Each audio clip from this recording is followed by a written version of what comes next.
అరే ఏమైందిరా? నువ్వు ఆలోచించినంత మాత్రం నీ ఫ్యామిలీ మారదురా.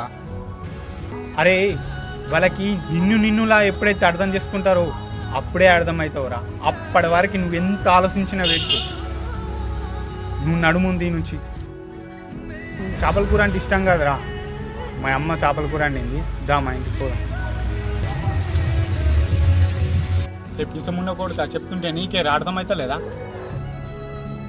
రోజు ఆమె ఎక్కువ దగ్గర కూర్చోవడం, ఆలోచించడం నీ ఫ్యామిలీ గురించి, ఇదేనా పని నీకు? అరే దయ్యం పట్టిన వాళ్ళ బొమ్మల అలానే సైలెంట్గా అయిందిరా. దా. ఒక కుటుంబం అంటే అర్థం ఇంట్లో ఎవ్వరికి ఏ ప్రాబ్లం వచ్చినా ఒకరినొకరు అర్థం చేసుకుంటూ వచ్చిన ప్రాబ్లాన్ని క్లియర్ చేసుకోవడం. అదే ఒక ఫ్యామిలీలో లేదంటే బాధకి తెగని బంధమే లేదు.